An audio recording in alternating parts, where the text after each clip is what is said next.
What's up, YouTube? This is AZ3KGT, hollering at you. Just to let you know, I got another build update going on and ready to drop the engine in. Just a matter of finding the time to do it. Just call somebody over to help me out, drop it in. And I got my clutch in.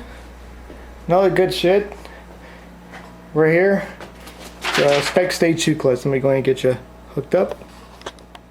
So I guess came in the mail for Revenge Performance, and this is a Spec Stage 2 clutch, a full face clutch.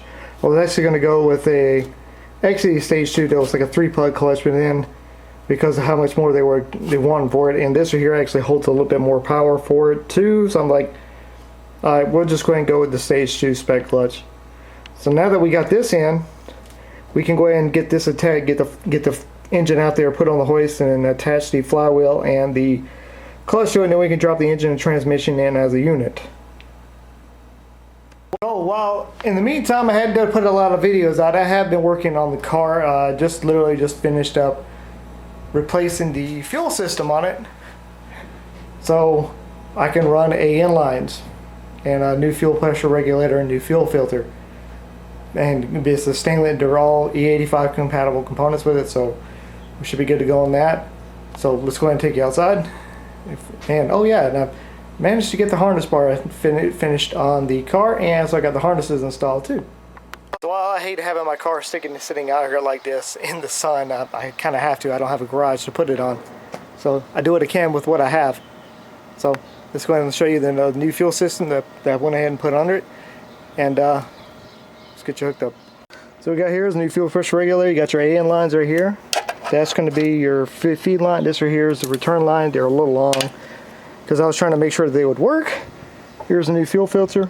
The 100 micron with a stainless steel element for E85. Adjustable fuel pressure regulator. And let's go ahead and get you the inside of the car. I know she's dirty. I gotta fix her. So this is probably not exactly the correct way of putting a harness bar in, but I don't care because it's all going to be temporary. I'm putting a fucking 6-point harness in. There's the harness bar. And you got the harnesses hooked up in the seat. Right here. So, she's all ready to go. It's basically as soon as I get the engine ready to go, get it installed and running again. And this should be a relatively simple install, honestly. It's just a matter of 4-pointing it and hooking the stuff up with it. It's Arizona, so it doesn't rain. So, that being said, so I did a little bit of changing on the 3000 GT.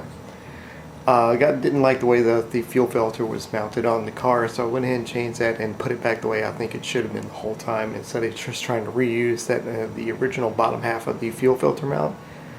Basically, take that off, put 2 rib nuts in it, and remounted the fuel filter where I thought it should be, which is basically in the stock location, but just a little higher to get some clearance for that subframe because the fittings go farther down than the original.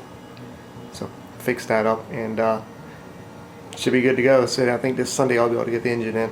At least the guy who said he's coming over is coming over, and we can try to get it in there.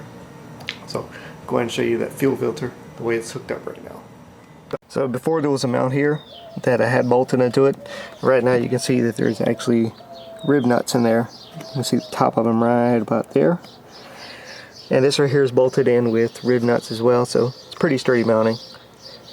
All these are here components for the E85 fuel system. And you got your drain hose right here. This is your return hose. And it's adjustable pressure regulator, and it's stainless steel insert on this E85, so it's an E85 compatible filter as well. And the 2 hoses, AN lines. That's ready to go. The only thing it needs now is the engine. Hope you guys enjoy the content. Hopefully it'll be done soon. I'm hoping to get this engine in maybe this weekend or something like that. I don't exactly know when it's going to happen, but I'm going to try my best to get it done as soon as possible. I don't want to be out here in the freaking summertime at 120-degree heat getting this done. I know it's taking a long ass time, but there's not much I can do about it. There was so much more I had to get on the engine to finish it that it just took a very long time to complete it. But the engine is done. It's just a matter of dropping it in, priming the oil pump, and seeing what she does. Everything hooked up. So with that being said, I'll see you guys later, and signing up.